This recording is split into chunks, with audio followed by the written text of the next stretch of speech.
California, Florida, Illinois, Virginia. We'll get started in just a few minutes.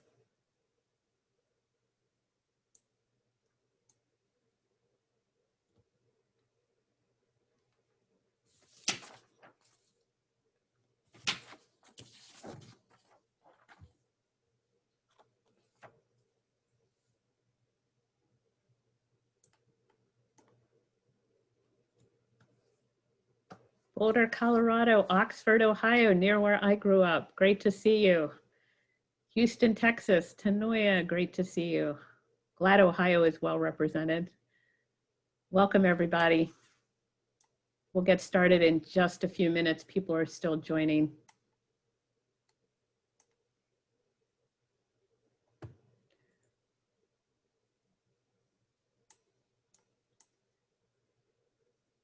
Welcome, Puerto Rico.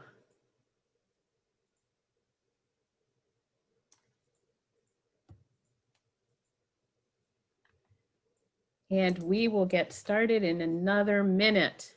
Thanks to everybody who has joined.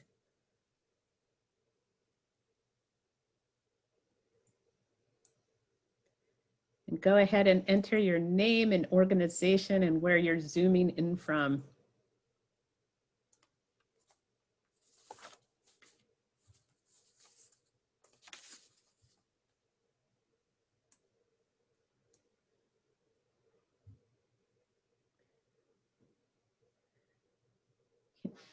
We have Kentucky and Washington State, Puerto Rico, South Carolina. Great to see everybody.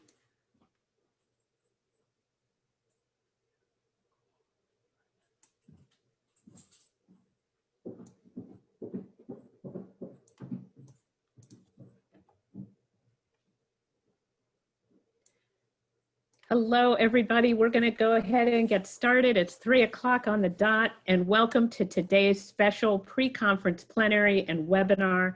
My name is Judy Browse, and I'm the Executive Director of the North American Association for Environmental Education, and we're so happy to welcome you. This is actually the start of the NAAE conference, and we are so excited today that you could join us. We hope it was easy to sign up. We hope many of you are going to be joining us for the conference. We know that this plenary you could have joined even if you weren't signed up, but we are so happy to see you. We know you have a lot on your plate and that you've probably been in a million of Zoom calls already, but it's great to see you all virtually. We also do know that it's been a really tough year and stressful for everyone, and we do hope that today and for the next 2 weeks with the conference sessions, it'll give you a chance to connect and network with your colleagues and really help us all get through what we're all getting through. And we couldn't have a better and more timely topic than building an active and engaged public. And it's all about discourse, media literacy, and civic engagement. And I don't need to tell you, because you know we have an amazing panel if you looked at the promotion for this session. We have 4 wonderful panelists, and I'll introduce them in just a minute, but we really couldn't have a more talented team to help us dig into some of the issues that we are facing related to civic engagement discourse and really thinking about media literacy. And I just want to say that everybody that is joining is probably already working on issues related to civic engagement and knows the importance of this work. And it's in our mission statement. NAA is all about advancing environmental literacy, and we pulled out civic engagement because it's so important, and our whole field is trying to create a more equitable and sustainable future, and we can't do that without giving people the tools and the knowledge and the skills to be actively engaged citizens. And we've been doing a lot of work by trying to bring environmental education community folks together with civic engagement education together to learn from each other and share effective practice. All of our webinars and sessions, both in our webinar series and through the conference, are to bring new ideas and insights into our work. And this is introducing new ideas, thinking about how do we center equity in our work, how do we focus on civic engagement and issues related to COVID-19 and beyond. And I want to thank all our affiliate co-hosts who do so much to help get the word out and to also do environmental education and civic engagement work in your states and provinces and regions.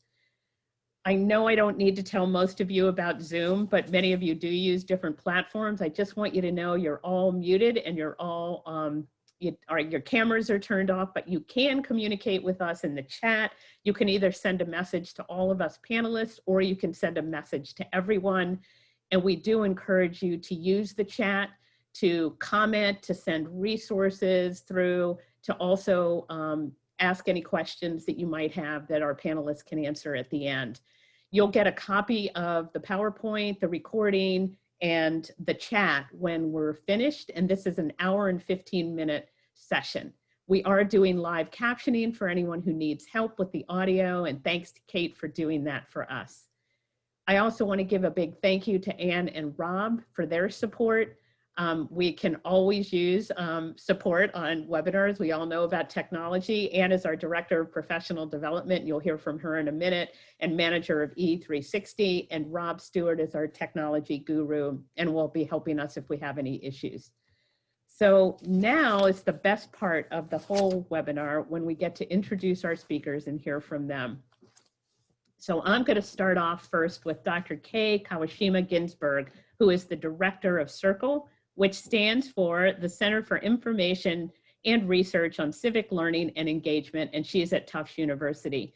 She oversees CIRCLE's huge portfolio of research and impact project with a variety of partners and audience groups. She has a background in community psychology and social emotional learning, and she applies that to the project she works on at CIRCLE. Before coming to CIRCLE, she worked with young people and families at a public high school, in an emergency room, in a community health center as a therapist. And working with people who faced all these challenges is what made her want to work with the systems that created those challenges in the first place. And you might have heard Kay recently on NPR and other news stations talking about the upcoming election and youth, and you'll hear more about that in a minute. And Kay will be moderating our session today. And then we have Mary Ellen Daniels, and you might have heard her on some previous webinars with us. She's a member of the Illinois Civic Mission Coalition and has been an educator her entire life, spending more than 27 years in the classroom, focusing on social studies, including history and the importance of civics. She's done a big chunk of her work in Illinois, but has also worked in Australia, Angola, China, and other parts of the world. She has served on the board of delegates for the National Council on Social Studies, as well as on the Illinois Task Force in 2016, where she actually helped develop new social studies standards. She's also a national board teacher in adolescence and young adult and social studies and history. And she's also been featured on TV. You might have seen her on CBS talking about the importance of civics, and she's done hundreds of presentations for groups around the world, and helps us all think about what does it mean to be civically engaged. And next we have Jamika Anderson. And Jamika is the founder and executive director of I Am Not the Media, a nonprofit organization for teens that empowers youth through media literacy and media creation. Jamika is also a doctoral student in the Curriculum Instruction Urban Education Program at the University of North Carolina at Charlotte. So she is a busy person. Her research focuses on critical digital media literacy education. She received her master's degree in educational media with a focus on new media literacies and global perspectives at Appalachian State University. She's also the chapter lead for the North Carolina Media Literacy Now, the creator of the Teen Media Literacy Conference in Charlotte, and she has served in leadership roles with the National Association of Media Literacy Education. And last but not least, we have John Silva. And John is the Senior Director of Education and Training at the News Literacy Project. He has 13 years of experience as a history teacher with Chicago Public Schools, including 7 years at Lindblom Math and Science Academy, which is one of Chicago's top selective enrollment schools. A U.S. Marine Corps veteran, John has spent several years in corporate telecommunication positions before becoming a teacher. He graduated from the University of Illinois at Chicago with a bachelor's degree in the teaching of history and has a master's degree in education from the University of Illinois. And now it gives me great pleasure to turn this over to Kay. Welcome to all of you. Thank you so much. Can you hear me okay? Yep. Yeah, thumbs up. Okay, awesome. Thank you so much for having me, and good morning and afternoon, depending on where you are. I'm Kay Ginsburg, and it's a pleasure to be here. I'm here to moderate, but first I'm sort of wanted to set a table a little bit to talk about the context of where we are. After we get to know each other just a tiny bit, we acknowledged how difficult this year has been. So I want to take a moment to take a deep breath and share with each other what has been a positive light in your lives, whether it's about something that cheers you up or something that has calmed your nerves. I might be in one or the other category about the nerves, but if you would, please share and chat with each other what you've been doing, what's worked for you. I think it'll uplift the community. So we'll do that for a minute. Learning to play cello. Nice. I garden too. Awesome. Oh, so many good ideas. I'm so not surprised that many of you are spending outside time given this conference, but also some reference to dragon.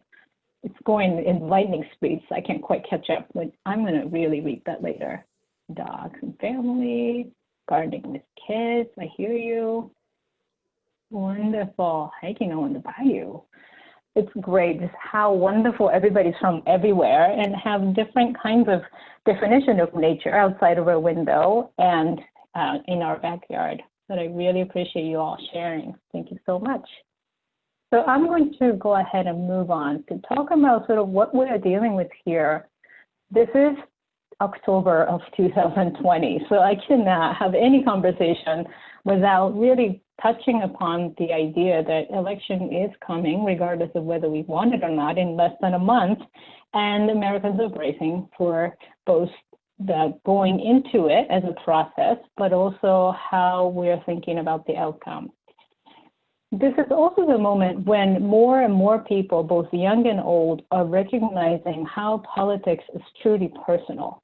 It affects everything we do every day, and everything we touch is essentially political. We're seeing that from survey results from our summer survey, for example, where 79% of young people said COVID-19 pandemic has really helped them recognizing how important elected leadership is. There was different views among young people about what the state government was doing for them in everyday lives, and that had a real divide. And young people are starting to really see how local politics, like thinking about the police, thinking about their own school board and city council, really matter for their everyday life, in addition to who ends up becoming the 46th president of the United States.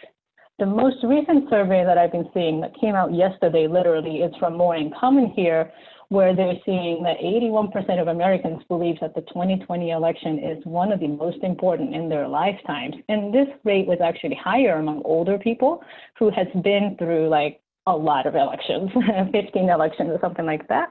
And whopping 71% actually worry there's a risk of widespread violence across America as a result of the election. This really challenges think about sort of how to prepare and sustain engaged and active and informed public, because this republic was designed to be supported by these people that live here and support our idea of self-governance. It was always an experiment, but in recent years, there's been wider recognition that it's gotten harder. Let's face that. And we have to actually really do the job of civic educators to really think about how do we make sure we meet the challenges of the 21st century United States in preparing our students and preparing our public constituents. So let's move on to that. I'm going to focus my part of the conversation on young people a lot, because at Circle at Tufts, we focus completely on young people. So that is my specialty, but you'll hear more from our panelists about the broader range of constituents and people that are being educated through news and media literacy and learning how to use discourse. But first, young people in the United States who are considered voter eligible population, so that's United States citizens that are 18 and older. There are 49 million of them this coming year, and 15 million of them have turned 18 since the last presidential election. This is the most diverse cohort, with only 57% of youth being white and rest of them being all kinds of beautiful backgrounds and mix. And despite the fact that many people believe that almost everybody in this age bracket go to college or have gone to college, that's actually not quite true. Almost 40% have never been to college. And if you just look at your stereotypical college students, that is 4-year college enrolled full-time college students, this percent keeps shrinking quite a bit. Even when I just look at 18 to 24-year bracket, there's only about a third of young people who fall into that category. The rest are all kinds of other life circumstances, like being parents, working and going to school, being in high school, and being potential youth who are not enrolled or not employed at the time. Plenty of young people also have parents who were born in a foreign country, and 5% have been born outside of the United States. So it is a really diverse cohort that is much more than one stereotype of college students who are progressive and voted for Bernie Sanders. So I just want to put it out there. Politically, they're also more diverse. With regards to what they're doing and thinking about this summer, we did a survey with over 2,000 nationally representative people who are under 30 living in the United States, and found really promising pictures of young people feeling really positive about their power collectively to change the country that they live in. 83% believe that they can do major change to the country together. 27% of under 30-year-olds said that they have been attending a march or demonstration just in 2020. And this number really astounded us because this has been kind of a crazy increase from just 5% in just 2016, which meant that almost nobody young was doing this kind of activity. You may have many people in your community that's been doing this kind of activism for a long time, protests and marches, but it wasn't really common for a lot of everyday young people. But now folk voter has been engaged in that. And this is during the height of pandemic. Our survey went out in the late May through early June. So there were a lot of young people who were still taking some health risks even to go out and voice their opinion and stand up for the community. Young women of color in particular are the most likely to protest among all young people, and the white men who are young are the least likely, so there's quite a bit of variation. Sometimes it's divided by the political ideology, but we also found, interestingly enough, the white men often feel less empowered than other groups of young people to voice their opinion and make change. So not always kind of according to the stereotype in terms of internal efficacy about civic work. Recent survey given by Harvard IOP, the Institute on Politics, found that the 67% of the young people they surveyed are definitely going to be voting. And that number is quite a bit higher than the same kind of question that they were getting response to back in 2016 when it was just 47%.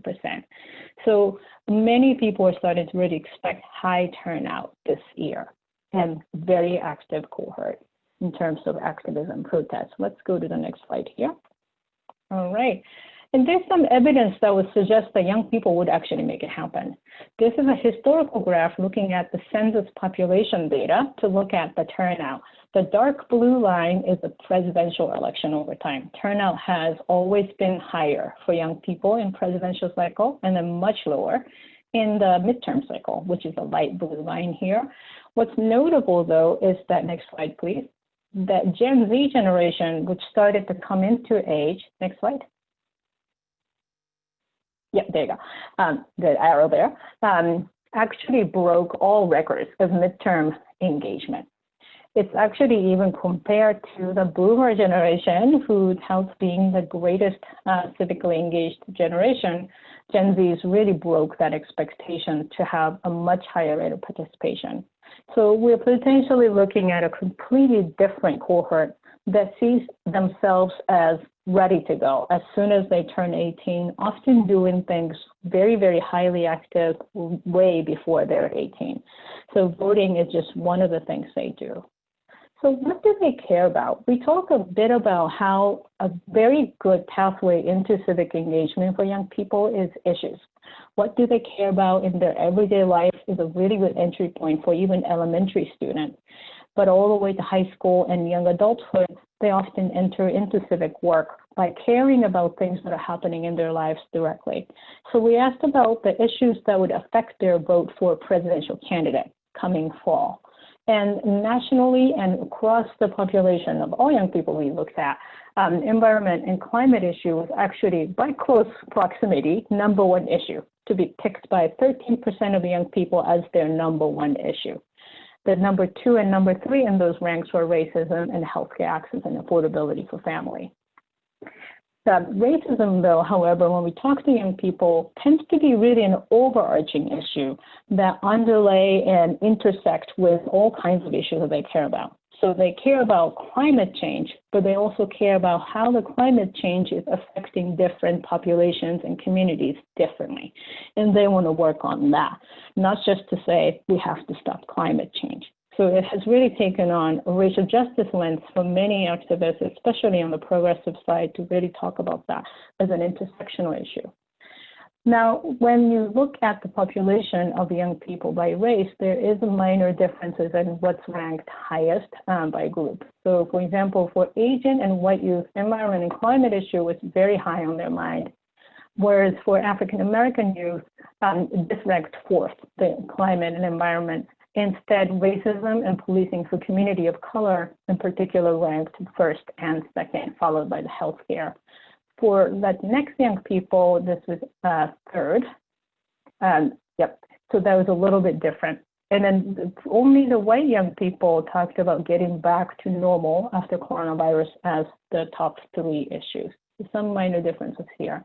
Some research that's been coming out about young people tells us that sometimes it's about the word we use. So we asked about climate change, which is often seen as a global issue, but if you ask young people about pollution in their community, a lot more and potentially different slice of young people really respond to that. Maybe more moderate, more conservative leaning young people care deeply about really beautifying their community or cleaning up their watershed.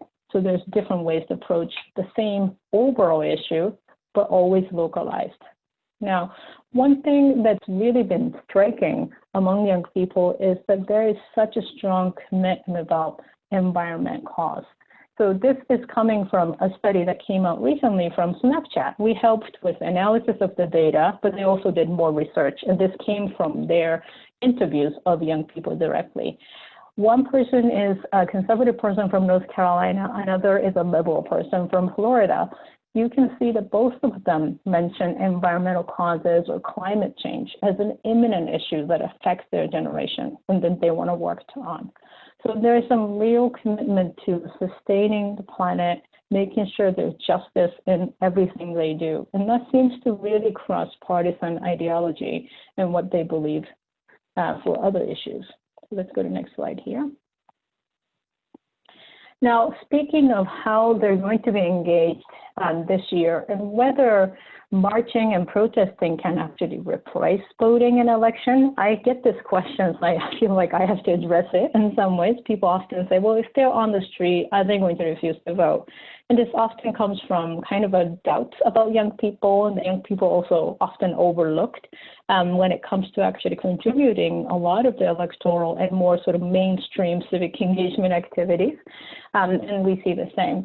The young people who have marched or protested, which are the darker green in this bar graph here, are more likely to really do traditional electoral engagement activities, like working for campaigns, talking to friends about political issues, talking them into voting, and registering for election, and also serving in a leadership role at a community organization. So it's definitely not instead of voting, they're marching and protesting, but when they're marching and protesting, they're of course voting themselves, but they're definitely thinking about getting other people to believe in the cause and electing the right leader as an important way to make their activism come alive. Let's go to the next slide. That said, despite all these positive signs of engagement, it is a weird year. And there's a lot of challenges for first-time voters and those who have no family members and community members that can really guide them through a potentially new process of electoral engagement themselves. So about half of young people could correctly identify whether their state they're living in or plan on voting in has online registration or not, just half. The rest either didn't know or got that wrong. So that was really a concern that we spread out early on so that different groups can be mobilized to make sure they are really understanding which state has this information and guide them through the process.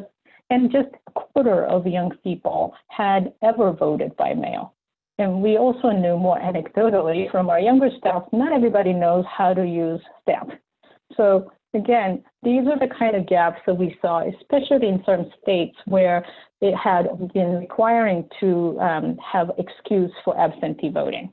So Western states, young people already had some experience voting by mail, but in the South and some Northeast states, there were very little of that experience. So we wanted to make sure that a gap was addressed. And importantly, not every young person feels like they're prepared to vote. 19% of young people feel like they don't know enough to vote. And that is something that's really important, especially for the first-time voters coming into 2020. Let's go to the next slide here. Media and young people. So a lot of young people, as you know, use social media almost universally.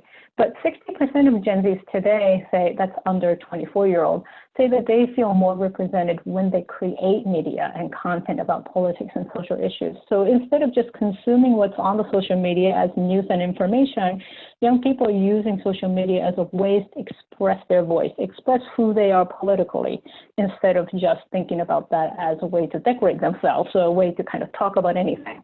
So that's really become an important part of social media engagement. It's not just consumption, but it's creation. And I think that relates to media literacy conversation later on. That said, 61% of our first-time voters, so that's what we call 18 to 21-year-olds sometimes, get information about voting from their parents, and 58% get it from friends. So there's a lot of social network on and offline that they're relying on rather than news outlets per se. They also hang out in different social media space. So for older youth, and I am talking about 22 and 29-year-old here, Facebook was the leading cause of information or leading source of information about election and voting. For 18 to 21-year-old, they tended to use news websites and Instagram, and much lower rate for Facebook and Twitter, for example. TikTok was another one that had a higher rate for the youngest group as opposed to older ones.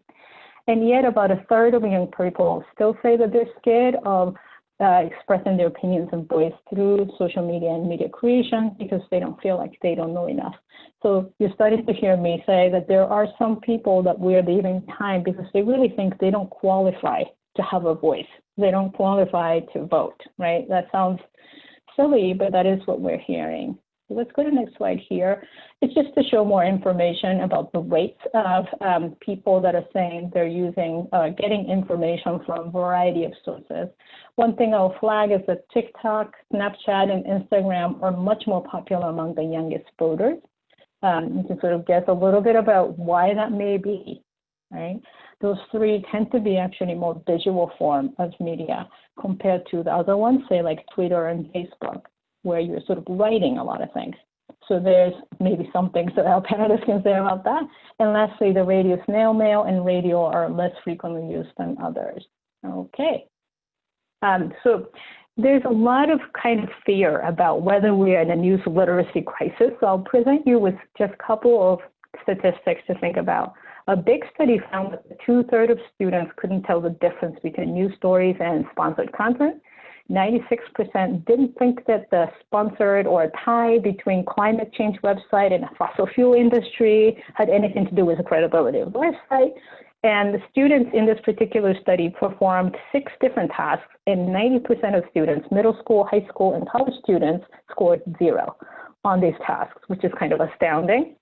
And when you look at the score distribution, the Black and Latinx students were particularly left behind in terms of what they're able to complete correctly. And that's not sort of an opinion issue. It's more about the procedure and steps they take to make sure something is coming from the sources that are credible. I'm going to wrap up my portion to say that the young people's passion for social change is really palpable. It's really inspired to see that every day. At the same time, we're looking at a cohort of young people who are dealing with harder issues to deal with, more awareness of the challenges and barriers to civic engagement, and really crowded media atmosphere where young people are bombarded with messages that often contradict within one another. And that's not helped by the fact that young people are living separate lives, depending on which family you're from, which zip codes you're from. You're going into schools and community and seeing very different worlds from one another. So sometimes it's even really hard to understand somebody that's coming from a very different area and different perspective. We also sometimes miss assets when we're talking about young people and news and media literacy, because we just look at kind of these main metrics, like can you look to see if you can find an article in New York Times, but not really look at different kinds of expertise that young people bring from the community because they live in a local area and at a unique lens that are coming from experience of young people. Like, how is the park serving everybody in your community? How safe is it for young people to go to a certain area of the community, right? Those are the actual knowledge that can sometimes only come from young people who are living in that environment, but we sometimes forget how they contribute knowledge and expertise.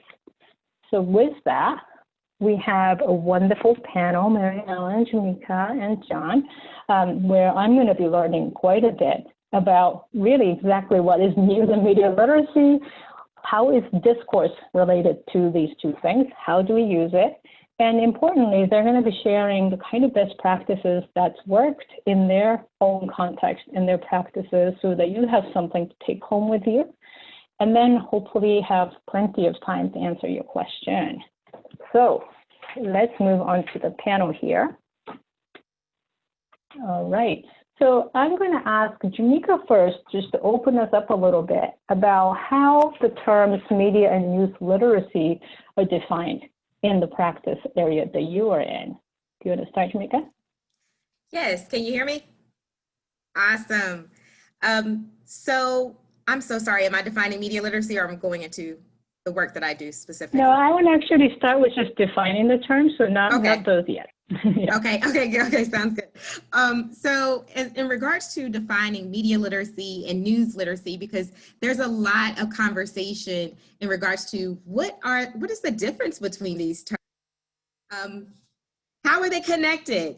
So I would like to say that media literacy pretty much takes on a more broader scope, whereas news literacy takes on a more specific scope of looking at journalism and credibility in journalism. So how we define media literacy as the ability to access, analyze, evaluate, create, and then now there's another component of media literacy that has been added, which is action to different media messages and media modes and formats. So when we talk about news literacy, once again, when we're looking specifically at journalism and the skills that are acquired to detect misinformation, disinformation, is the source credible? You learn these different skills such as lateral reading. When we do media literacy, we're looking at more than just journalism. You're looking at documentaries, you're looking at listening to your favorite song and really being able to dissect that media and break it down and deconstruct those messages. The similarities are definitely clear in there, because a lot of the critical thinking processes that take place with media literacy are coherent with news literacy.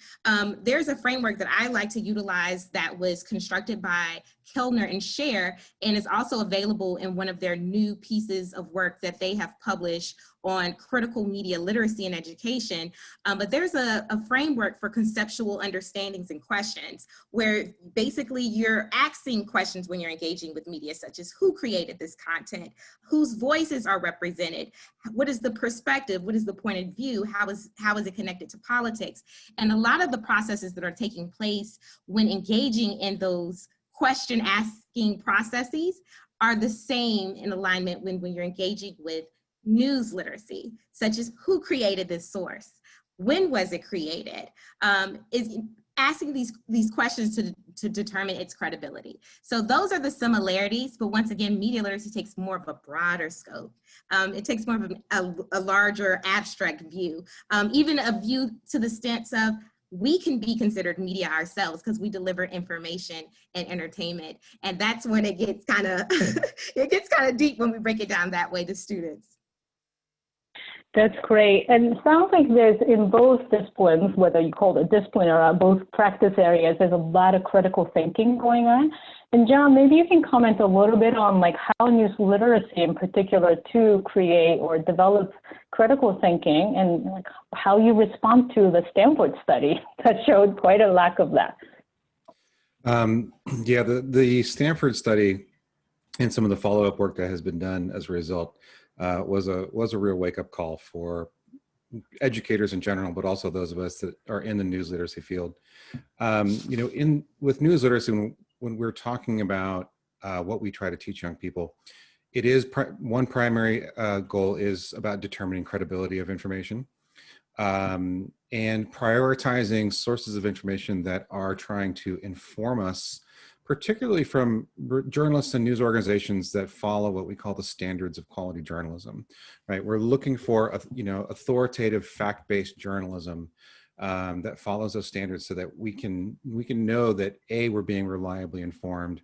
We know that what we're sharing has been verified, and what we're using it for in terms of, like, when we talk about discourse in a few minutes. But it's also in a way of interacting with news and news organizations and understanding how professional journalism works, so that we can interact with them and in some ways push back when they fall short, to try to make journalism better. Because when we talk about civics and civic engagement and all these things, the information that you consume, the information that you bring in, informs every decision that you make. So if you're not being reliably informed, then that has that cascading effect of really affecting the decisions you make, and can lead you to make some decisions that could even go against your own interests without even realizing it. I have so many follow-up questions to that, but I'm going to let Mary Ellen go and see if she has anything to add. I wouldn't add a lot to what John and Jamika have already said, but, as a civic educator, I really think about information. I don't know if it was Jefferson or Ralph Nader that first said it. Information is really the currency of democracy, right? And so I really see this as key to students' development of the knowledge, skills, and dispositions of civic education. And to kind of follow up on what you said earlier in your opening remarks, Kay, that when we think about media literacy, it's not just how students consume information, be able to sort journalism from propaganda, from advertising, from entertainment, and the like, but it's also how we teach kids to interact or curate that information in their own social networks, how to verify. Jamika talked about lateral reading, right? So how do we teach them to interact with that? But then also, because all of our kiddos have one of these, as Jamika said, they're also producers of information. So how we can help them to be wise producers of that information. So again, it's really all three of those things that really make a tight cord of really effective, not only media literacy and news literacy education, but I think it's really key to civic education. Completely agree. And then you made a really good analogy of information being currency of democracy.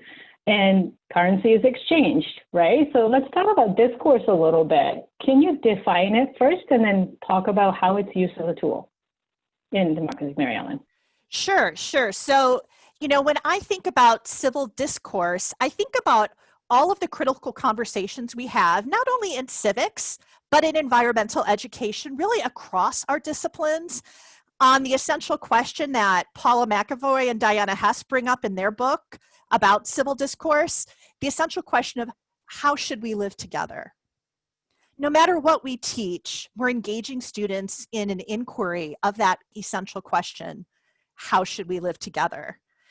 And so in thinking about facilitating these discussions around how should we live together, educators need to think about things like, what are issues that are open for those conversations of how should we live together, right? Like, so what are questions that are appropriate for those civil deliberations and discourse? Because there's not always a both sides to every issue, right? I am not going to deliberate, is there climate change? The science says yes, but we could have discourse around what's the policy that we should use to address climate change, right? So thinking about that.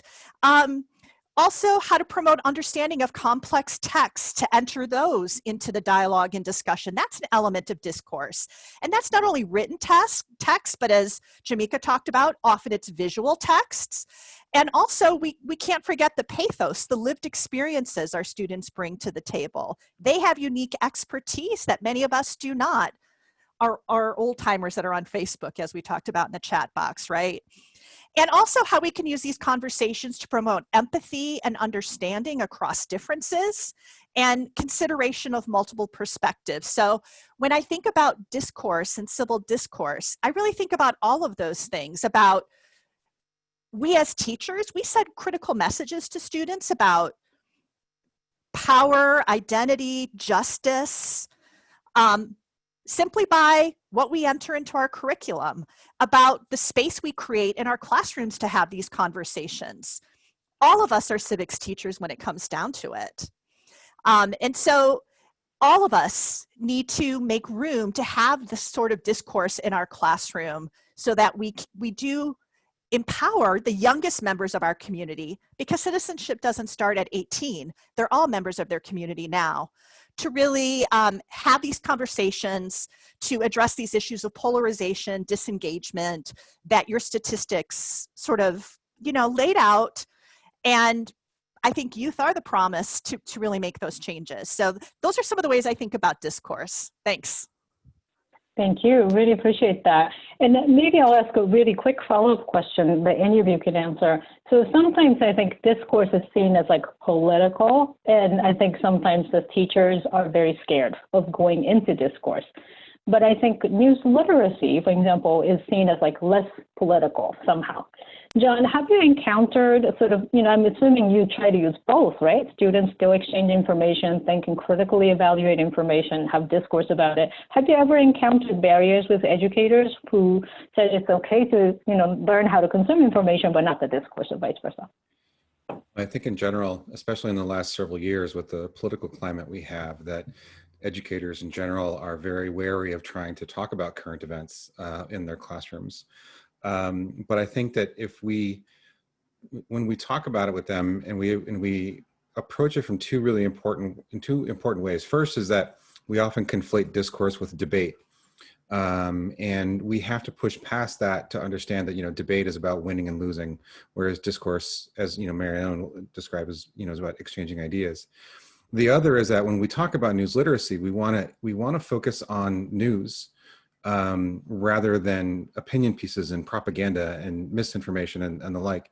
And so when we bring news literacy and this idea of discourse together, right, the way we do this is we establish the ground rules about, we're not going to argue, right? We're not here about just shouting each other down, but we're also going to make sure that everything that informs our discussion is going to be based off of information that is from, reputable news sources that has been verified, and is simply trying to inform us. It's not trying to persuade. It's not trying to distort.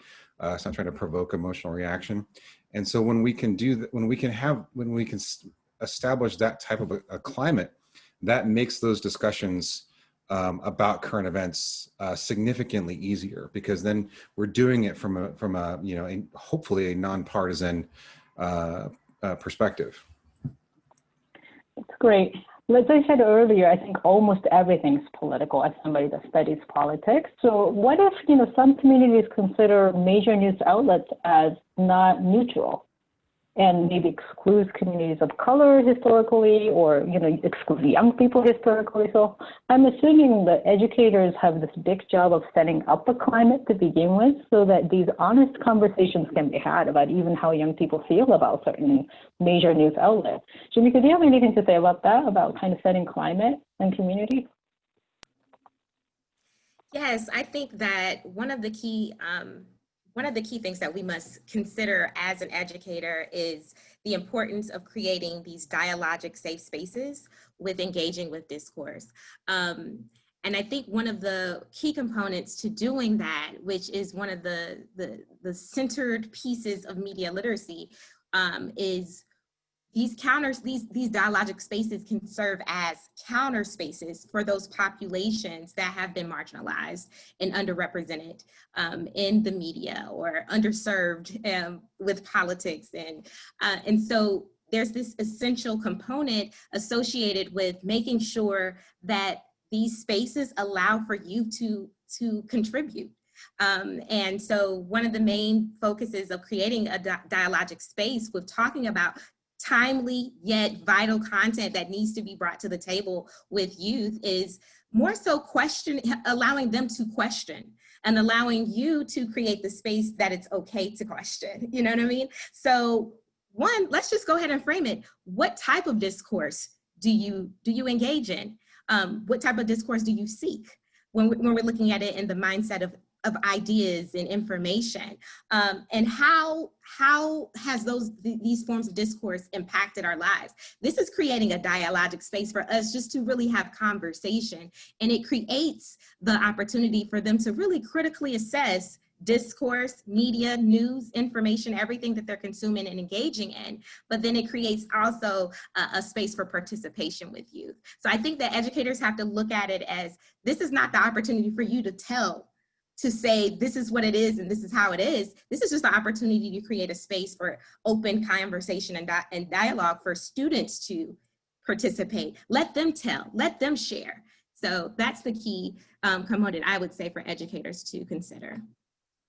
That's great. I can see the value of really creating both opportunities, right? Both really learn the kind of the ropes of really understanding how media can be used and how to kind of really verify the sources, but also actually give structured opportunity for them to actually oppose or disagree with something that's considered authoritative, and then actually have some evidence for that, whether it's a lived experience or some other sources that are verifiable in other ways.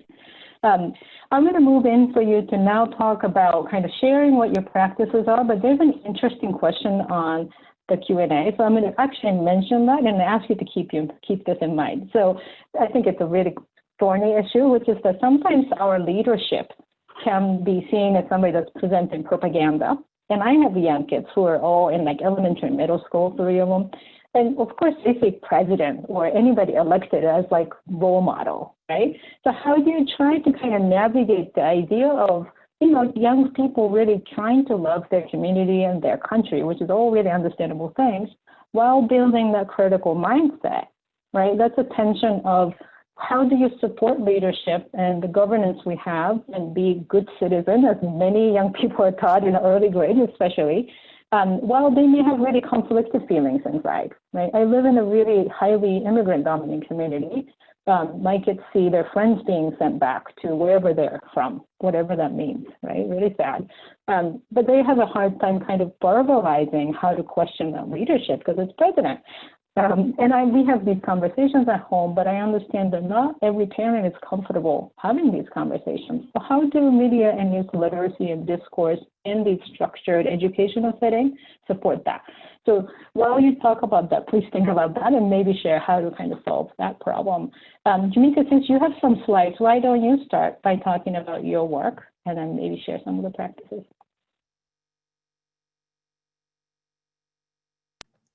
Yes, so I have the pleasure of creating and founding this amazing organization called I Am Not the Media. Well, amazing, I think, called I Am Not the Media.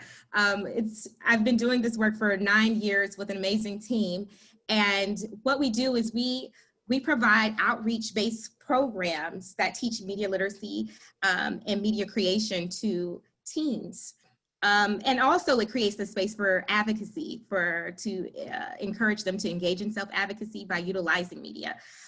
So some of the main program offerings that we provide is our cyber series and our cyber citizen series, as well as the Teen Media Literacy Conference, which I know you mentioned when you shared the bio, and then just our basic outreach programs where anyone can book us to do a one-stop shop workshop. If you go to the next slide, I can go a little bit more into detail. So what we discuss in our workshops basically looks at social media safety with youth, digital citizenship, critical media literacy, digital footprints, social media's influence on mental health.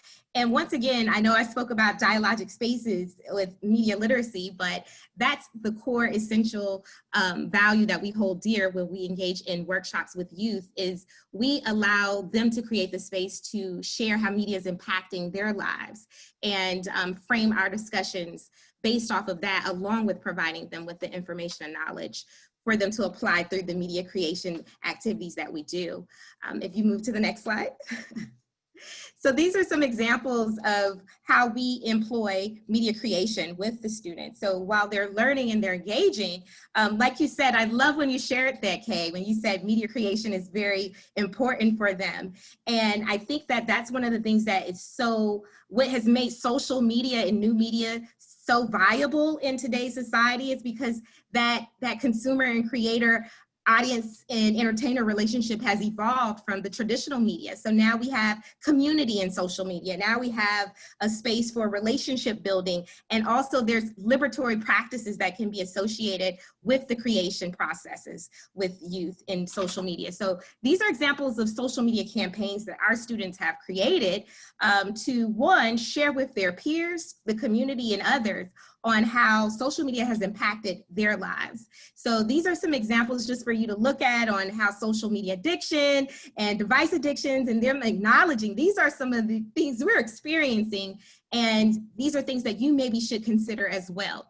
If you go to the next slide, when we talk about civic engagement and having a voice and advocacy, I think that these are two great examples of work created by teens in high schools that I've witnessed. And one of them right here to the left is dealing with the impact of social media and democracy with misinformation, and teens being aware now, being cognizant, because years ago, people did not see the connection of how media can influence our ideologies. And now people understand that, you know, especially from the concept of fake news, hashtag fake news being plastered everywhere. They understand that misinformation is a huge deal, and it impacts our democracy. And then lastly, if you look at the picture to the right, you see teens actually expressing how media has framed their identities and the stereotypes associated with them. Particularly, you see a young Black male and understanding how he is marginalized through media. So if you go to the final slide, lastly, we do workshops that we offer virtually and in person, but these are things that we have for educators if educators are ever interested in booking I'm Not the Media for any type of workshop. That's one of the things that we offer for educators to do, for us to work with them and present content and engaging activities with them to help their youth understand media literacy and civic engagement. That's it for me. Thank you so much. Really appreciate it, Jamika. And it's really, really great. The young people are the creators, and I agree. It's becoming more and more important. It's just part of identity formation, and I can't believe we didn't look at this earlier in a way, but I think it's now becoming a wider recognition. Just one ask to follow up. So how do you sort of start an educator who's just sort of like, I heard it's important, I don't know what to do? Where do you start when they come through your door? More than likely, I always tell educators and even in librarians too, because a lot of people do not realize, and educators do not realize, they're already implementing some forms of media literacy in their educational practices. So I would basically say, what are you doing? You're doing media literacy, and this is how you're doing media literacy. So it's basically helping them compartmentalize some of the different educational processes that they're already implementing in their class, and how can you enhance it? So it's not this far reach, like, I don't know what it is, I'm not trying to, you're probably already implementing. If you're doing stuff with technology, you've already implemented concepts of accessing, which is the first component of media literacy. If you're questioning content, whether that's via literature, whether that's via imagery that you're showing through videos, you're teaching your students how to analyze and evaluate. Now you can enrich that experience through like the critical media literacy framework I was sharing as a tool. And so a lot of people do not realize that, but there's so many resources that are available out there for teachers and educators online that they should feel confident that this is something that they can do. That's really encouraging, and I think Mary Ellen shared about 24 of them just during this webinar. Thank you, Mary Ellen. And it's actually really interesting you say that, because that's saying also like every teacher is also a media literacy educator, and Mary often say every teacher is a civic teacher, right? Every educator. So Mary Ellen, your job is really civic education broadly. So how does media, news literacy, and discourse kind of feed into your work? And tell people a little bit about your work too, because it's quite unique. Sure. And if I forget anything, Kay and Circle has been measuring our work and looking at impact over several years. So prompt me if I'm not sharing what I should be, Kay, okay? Of course. We've been together for a while, yes. All right, that's right, yes. Kay is actually my evaluator. You want to talk about intimidating evaluation process here. So anyways, I come from this work as a 27-year classroom educator. I taught civics, but I also taught a service learning course that was cross-curricular that really had students students delve into issues, as Jamika said, that were important to them, and look at avenues for authentic civic action. And a lot of times when people think of civic action or even service learning, they go right to, okay, where am I going to get the bus? Where am I going to find the dirty park? And how am I going to get the little sticks to clean up all the garbage? And it's like, no, not necessarily. That doesn't always have to be service learning or authentic informed action. It can be, but there's also all sorts of other things, as Jamika talked about and John talked about. It can be advocacy, leveraging social media and those networks students belong in to advocate for important issues. It could be that direct action if they're looking at things like environmental issues and doing that park cleanup, or measuring water content and sharing that research with decision makers. That could be a type of authentic civic action. But that's where I kind of come from to this work. And then the state of Illinois passed a really unique civic education law that isn't just about democratic institutions, but it also requires that students engage in current and controversial issue discussions. It requires that students do service learning, and it requires that they engage in simulations of democratic processes. That started at the high school level. Now it's also at the middle school level. And really at the core of students being able to do all of those things successfully is valid and reliable information. How they can, again, consume that information, curate that information, and even share that information. And as they consume that information, you made that reference about propaganda. Propaganda in and of itself is neutral. But if you don't know it's propaganda, it can be very confusing for kids, right? If we think about World War II and the propaganda posters in the United States, we don't get quite the icky reaction as we do to, like, let's say, Nazi propaganda during World War II, right? So it's all of those things. And so that's really what my work is in the state of Illinois, is really giving teachers the tools to prepare students for civic life with those knowledge, skills, and also dispositions for civic action. And as I've been doing that work with teachers across the state, Kay, administrators that have been coming to my workshops are like, you know what, this isn't just a social studies thing. This is an everybody thing. This is just really good teaching. All of us really need to be doing that. And so that's a little bit of my work right now, and really what I'm engaged in. And not just working with teachers, but also working with pre-service folks. I hope we have some pre-service teachers maybe engaged in this webinar today, right? And it's also working with administrators to help them understand the importance of the work and to make space for this work. Because when you have these sorts of conversations, when kids start sharing their outcomes, it can get a little bit messy, and we need to embrace that mess, right? And also involving community stakeholders as well, involving parents and communities as partners in this work. So again, it's not just a civics thing, it's an everybody thing.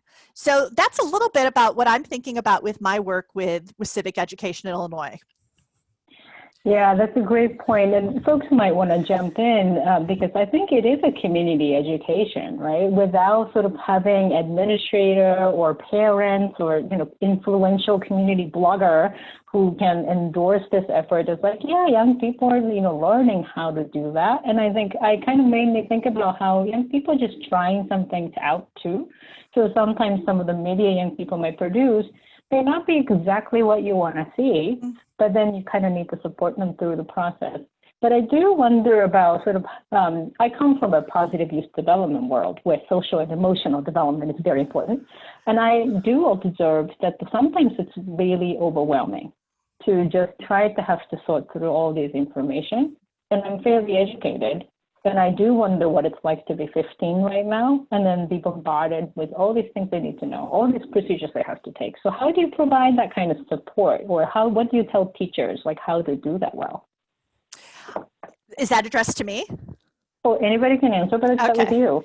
Well, I would say I invite John Silva to come and work with my teachers and my students to provide news literacy training projects. I mean, in Illinois, we're not doing this in a silo at illinoiscivics.org, but we're working with great partners to sort of do this work and to think about how we can collaborate together in this. So I think I would defer to John about really kind of talking about that, because he's the guy I bring in to sort of help do this. So why Yeah, get let's second go. skimmings when you can get the original source, okay? Okay, well, let's go to the original source. So yeah, so also please talk about that kind of scaffolded support and just supporting, holistic group development for teachers and educators and students. Thanks. Yeah, so one of the important ways that we approach it is that we develop and provide educational resources for educators, but we also have to focus on the professional development aspect of it, because a lot of teachers, they don't understand a lot of the nuances, and there's a lot of different topics that are in the field of news literacy. And so providing resources, providing professional development, and then supporting them in different ways throughout it, because what we really want educators to understand is that, news literacy isn't a unit that you do for a couple of weeks and then you move on to the next unit. It's really about, as a colleague of mine at CPS once said, she called it the heartbeat of a course, that the skills and the knowledge and the application of these things applies across subject areas, across grade levels, and news literacy is a field and a lot of things that really lends itself well to cross-curricular engagement, vertical alignment, and the like. So it's really about taking that in-depth approach to supporting educators with professional development and the resources to be able to do it themselves. Thanks, John. And, I think you talked about professional development. So let me ask you this. So I think even we as grown-ups are really vulnerable to like conspiratorial thinking or just misinformation because it's just out there. So how do you work with young, adults who think they know their stuff and sometimes they don't quite have that media literacy or news literacy themselves? Do you encounter that in your work, and how do you work with them? We do. So doing outreach and education for the general public is something that we have been making more of a priority in recent months. I actually want to address something that Dana O'Mara put in the chat. I hope I pronounced your name correctly. She said, how do you engage in discourse? How do you engage in discourse with someone whose facts come from disinformation or propaganda sources? Can you convince someone that what they believe is true is not true after all? And so this is one of the big challenges, is that, I'm paraphrasing, but you can't use facts and logic to talk someone out of something that they didn't use facts and logic to believe in, right? Because we're talking about belief. And with conspiratorial thinking in particular, the more someone believes in these types of things, the more it becomes part of their identity.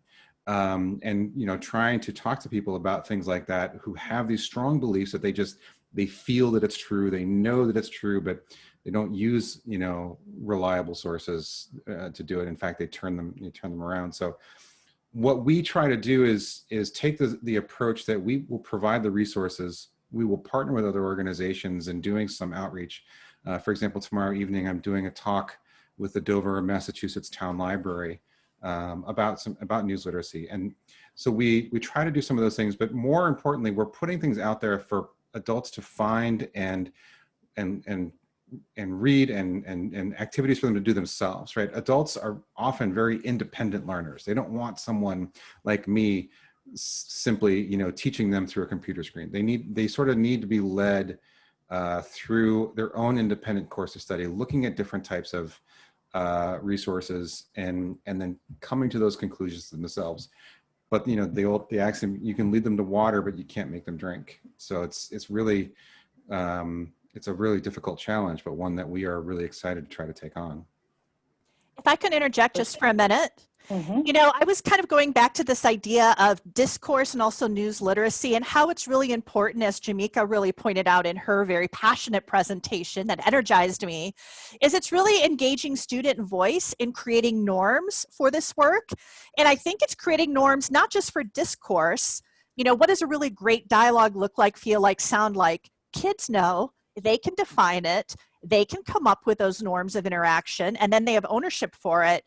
But you could also ask students, what kind of information are we going to bring into this dialogue? What does good information look like, feel like, and sound like? And I bet you $10 to a donut, they're going to come up with some really great news literacy protocols, information literacy protocols that John and Jamika would both validate and they would come together on. And I think creating these norms of conversation and what kind of data we're going to bring into the conversation is really key, not only in face-to-face conversations, but also in these remote conversations we're having it as well. These conversations we might be having in discussion boards, between students as well. So I would really engage at the beginning student voice, like reflect what has gone wrong in the past when we've had this kind of discourse with the type of information that's been brought in, with the type of discussion we've had. What's happened in the past? What was icky? What didn't work in the past? All right, let's recalibrate. What are we going to do better? And then after you have the conversation, let's reflect and recalibrate again. So really engaging students in those norms, I think, can be very powerful. Thanks. That's great. Jamika, do you have anything to add to that? Sort of student-led or student-centered work in even creating the norms?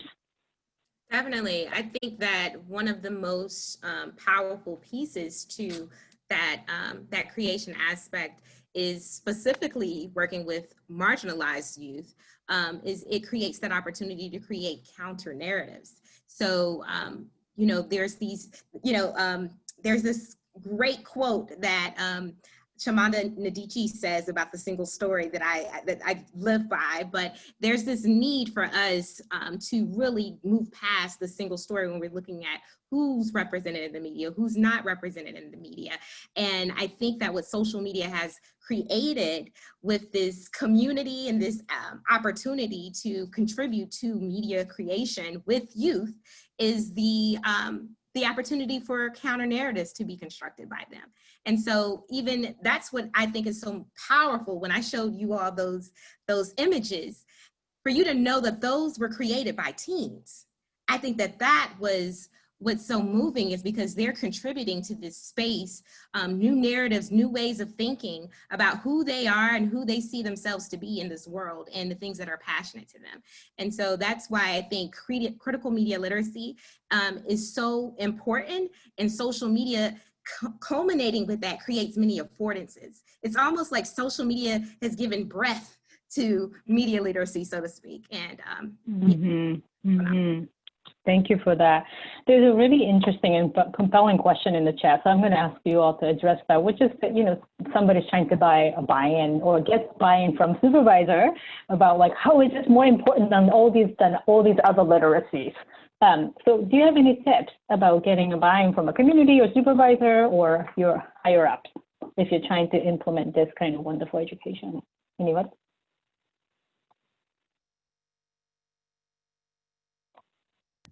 Well, I'll get on my soapbox again, I guess. I'll be the fast to get to this. Well, you talk to administrators a bunch, so I think that's I do talk to administrators a bunch.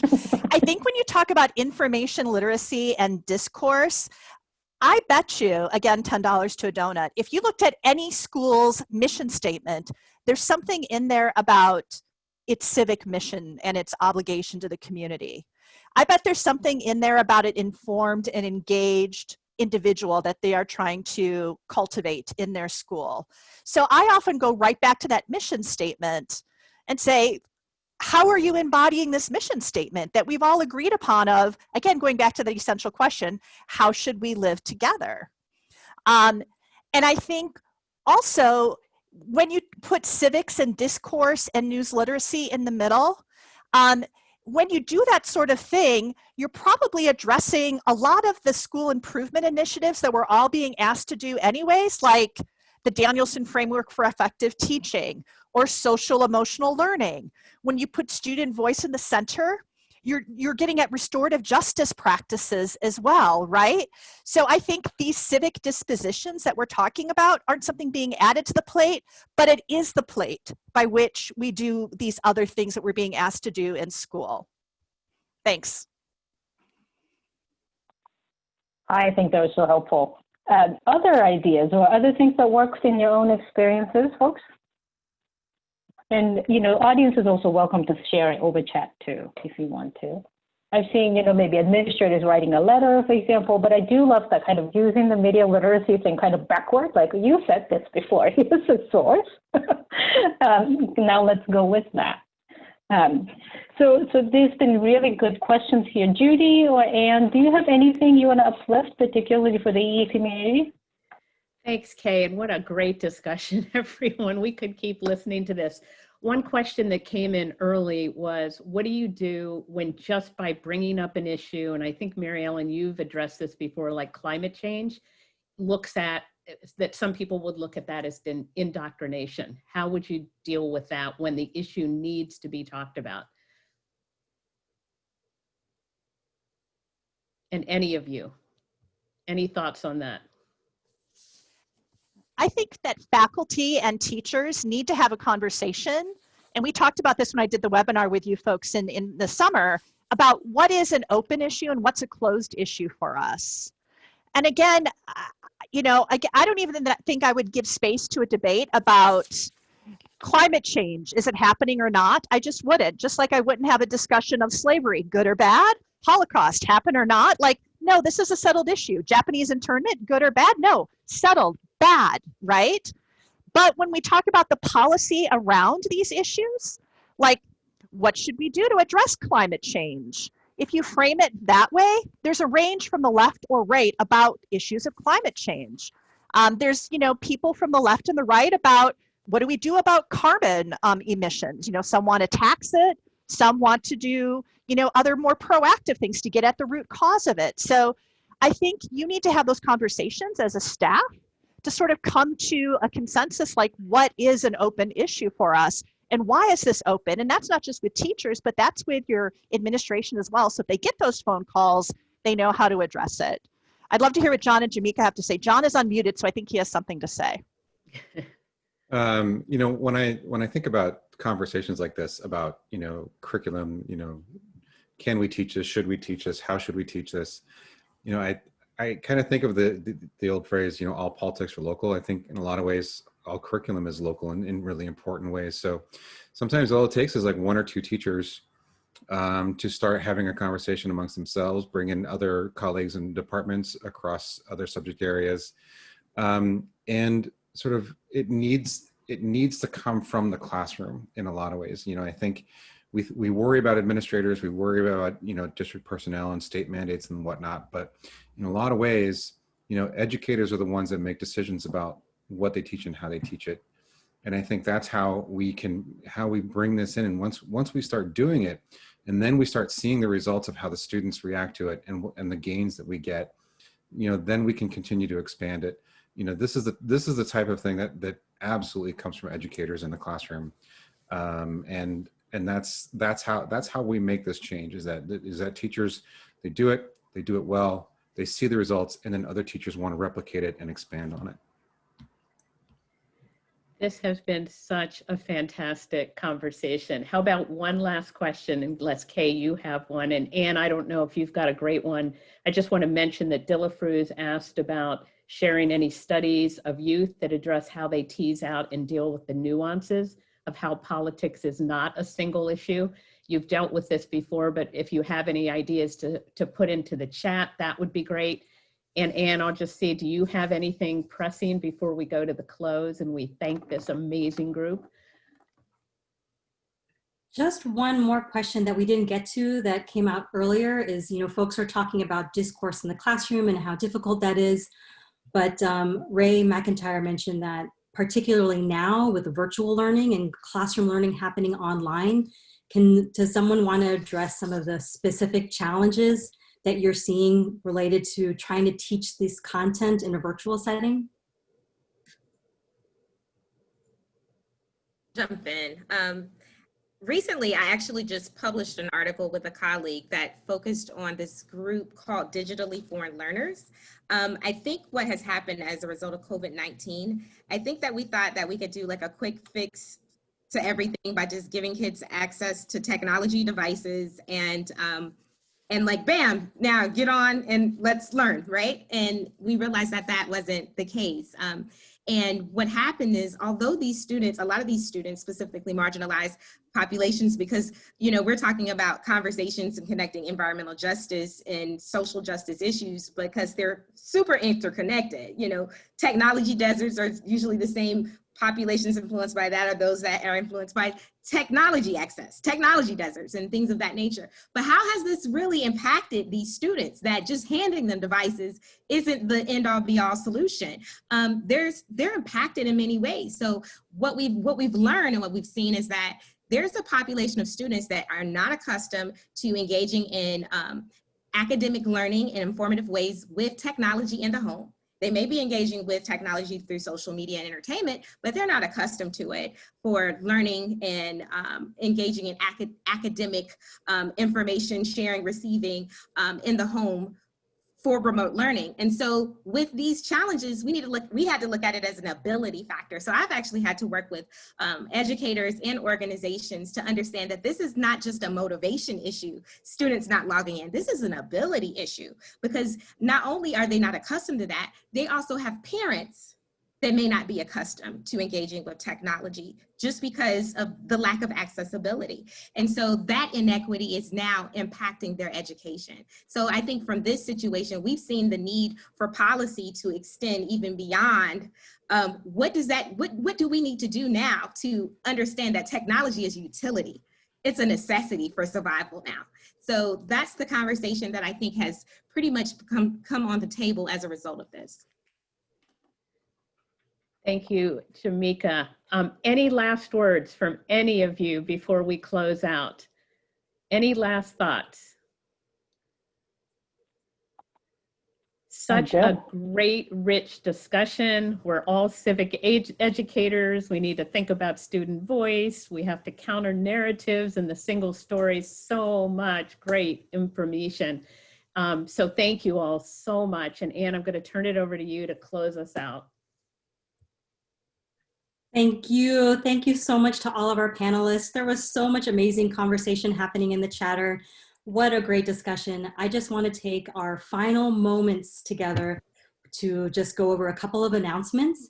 And I want to let you all know that every single person is going to get the notes, the slides, the recording of today's webinar. You'll get it in your email inboxes by tomorrow. And we'll be sharing all of those wonderful resources all on EE Pro at the same site where you went to register for today's webinar. So don't worry if you didn't catch all those amazing resources that ended up in the chat. And if you like today's webinar, I invite you to check out EE Pro and check out our monthly webinar series. Judy mentioned it earlier, this is our 23rd webinar this year, so not really a monthly webinar series anymore. And you can see all of the past webinars. All of the recordings are there, the notes, and that's also the best place to find out all about future webinar topics. So check it out. And the last thing I want to do is invite you all again to please join us at our virtual conference. It is starting this week. Judy mentioned that you are all invited, and I hope many of you can join. Later this week, we have our 17th annual research symposium, and right after that, we've got our 49th annual conference, and you all have a front row seat. We have, wow, almost 400 on-demand and live sessions available. And if information is currency, we are going to be so rich after this conference. All of those sessions are going to be available at least for a year after the conference, so please register already if you haven't already. And we've got this incredible nifty conference app that is now live. It's called Whova. And once you register for the conference, you'll get all the information on how to join the Whova app. There's a mobile and desktop version, community discussion boards. You can network, you can create an agenda, set reminders for all of your conference sessions, stay organized, and more. That is coming up. And we've got a great lineup of speakers and presenters. And one session in particular that I want to highlight is our opening keynote. We have Audrey Peterman, Amy Nazuku-Matatiel, and Drew Lanham. They are kicking us off with an incredible panel talking all about race, nature, and education, and that's on Tuesday. Also, so many of our panelists, our speakers have amazing books. Some of them are just hot off the presses. We're going to be offering these conference books at our conference bookstore, thanks to our partner from Acorn Naturalists. And let me just say that we will also be giving out a number of books as prizes throughout the conference. Yeah. So if you show up, you might get a book. Prizes for so many things. So please join us and hope to see you all there. And that's all. Thanks again, everyone. Thanks to all of our panelists. Thank you, Kay, for that wonderful moderation. And thank you, Judy. And goodbye, everybody. See you at the conference. Thanks, everyone. Have a good day. Thank you. Thank you. Bye.